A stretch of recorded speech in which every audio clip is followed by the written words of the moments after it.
evening, this is Ahmed Kabani from Kabani Hotel Group, Marcus from Millichap. I have pleasures of meeting today for hotels and resorts, Jeff Kozla. Thank you for having me. Yeah, Jeff has been GF Hotels and Resort, used to be called GF Management, for over 31 years. The company's been there for 33 years, and I've known Jeff for almost over 15 years, and always have high respect in getting valuable information in the hospitality industry. In fact, one of the forum you were one of the speakers, if you remember. One of your first forums. I remember. Yes. Yes. Biggest news today was Russia attacking, Ukraine. Yes. Will that affect our industry? I think two phases I look at it. One, we've actually had calls this morning internally about hotels located in any type of military markets, which may positively affect some of the transactions that occur there in terms of future demand. The flip side of that is I think we've already been seeing the effects of inflation across the board in terms of the commodities markets, gas, product, anything you need to get, and we think that's only going to continue. And then I believe the news that's come out recently, we know there's going to be an increase in interest rates. So anytime there's an increase in interest rates, it usually affects cap rates, etc. From the financing perspective. What is the health of our industry with this Omicron? What do you think? I think I hate to say it, herd immunity, but you go back and you look at when Omicron really peaked at the beginning of December, going into the end of 21. It certainly affected a number of markets, and it still affect some of the markets depending on where you're at. Yeah. If you look at your top 25 MSAs, you still have areas such as San Francisco still struggling, Chicago still struggling. Those markets that are affected solely by international or convention type of business. The downtown CBDs, most of them are still struggling. The flip side of that is any hotels that are in markets such as leisure. We're sitting here in Miami today, and you wouldn't think that Omicron existed or there is no COVID. Unbelievable. I'm from Philadelphia, and we still have children's sporting events that we can't attend in person. Believe it or not, you come down here and you don't see anything affect out here. Yeah. So it's just market by market.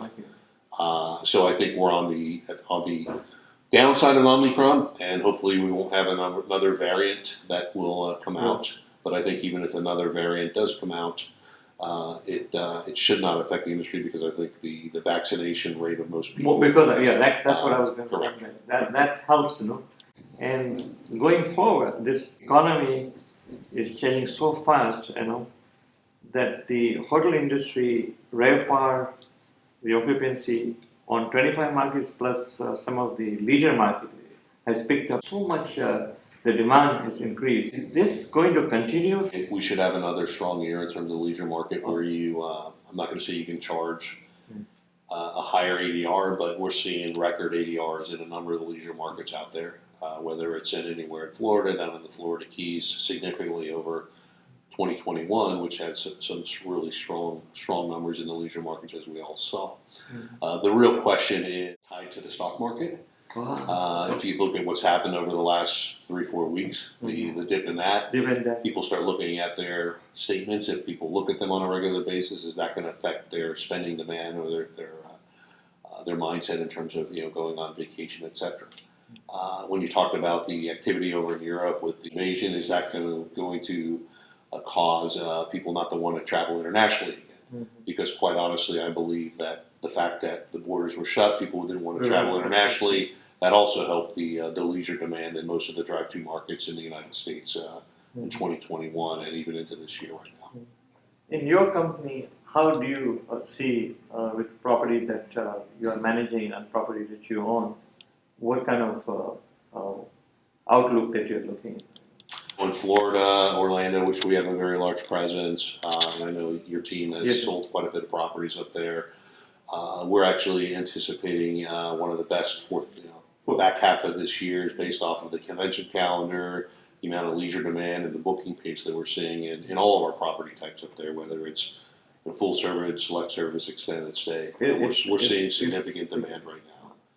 Now, I'm talking to a lot of owners, on limited service, and select service. The biggest problem right now they're telling is the labor, Right. and it's like they just cannot find the labor, Uh, this is it's a unique change in our industry. In your expert opinion of last all these years, this is the first time are you observing that kind of change, isn't it?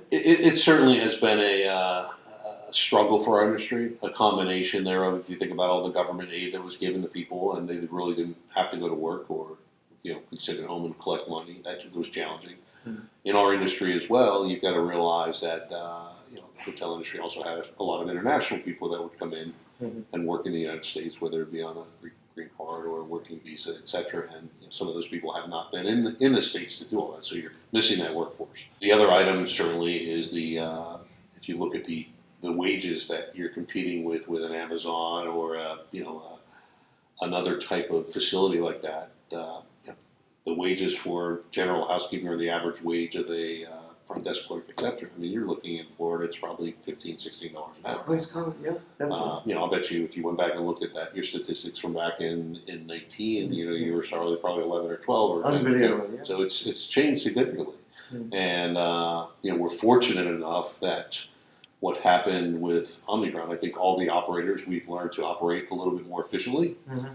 Hopefully we haven't gotten too passive in that approach and have gotten used to not having a full breakfast, taking shortcuts here and there. Shortcuts. Stop cleaning certain areas. You just hope we don't get back to that approach where you take the shortcuts. So you have the customer expectation if they pay more is going to increase.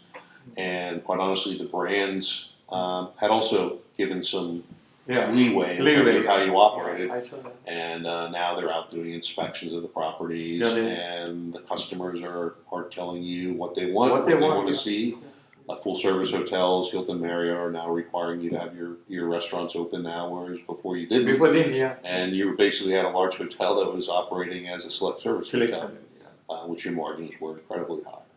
In this industry, the management that you have so much experience managing a lot of properties that you've been doing it, what do you advise to the hotel owners, who are running limited service mom and pop?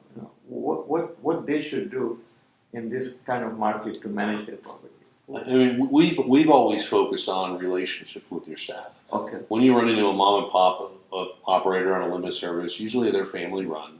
Mm-hmm. Their family helps out. They're jumping in everywhere. I can tell you that some of our smaller hotels that we manage, our general managers, you see many times where they're cleaning rooms, working constantly.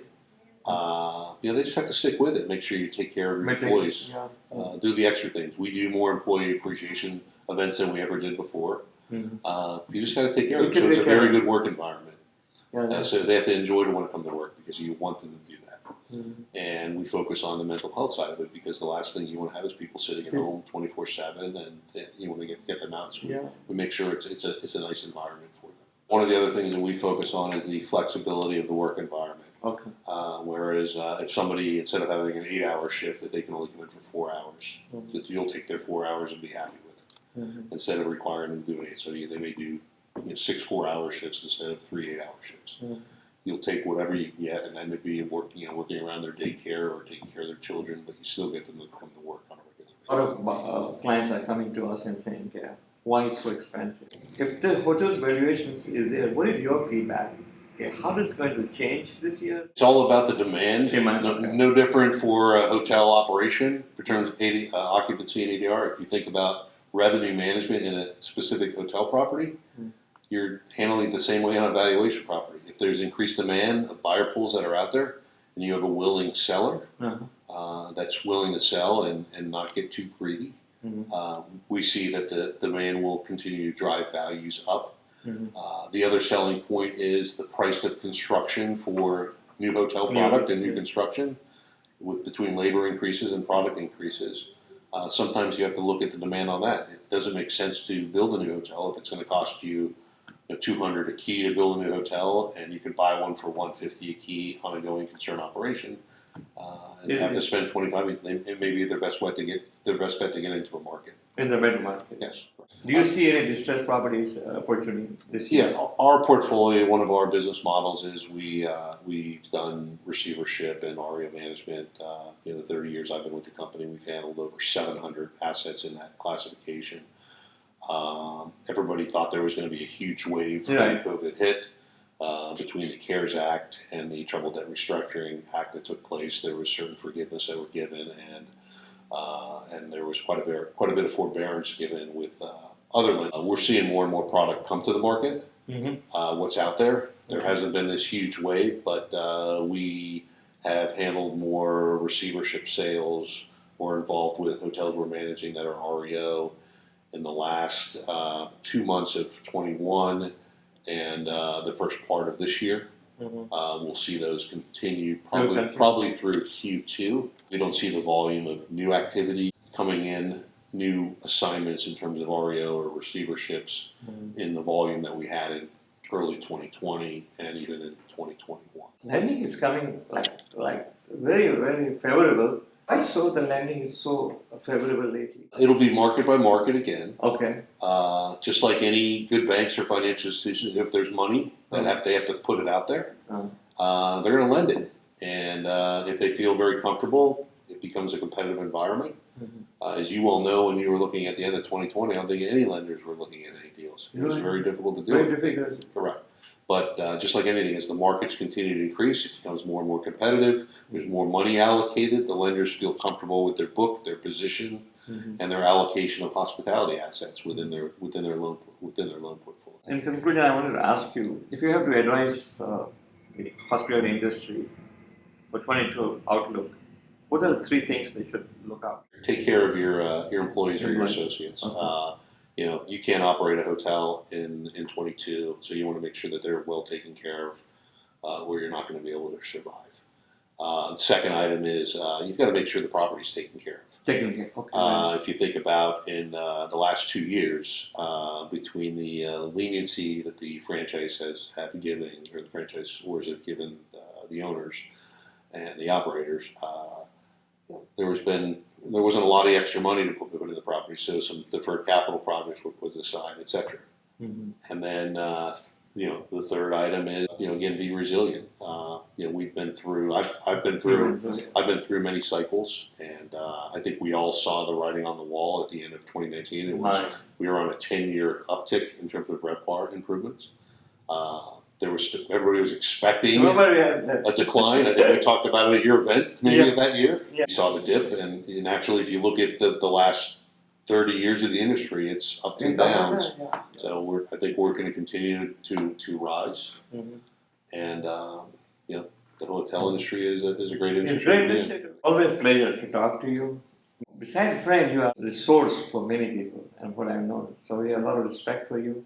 We'll continue to keep this dialogue, and hopefully meeting soon at the lodging conference or Hunters. Absolutely. Look forward. And thank you for having me today. This is a good insight of our industry. We look forward to get your comments, and look forward to hear again next month another video series coming up.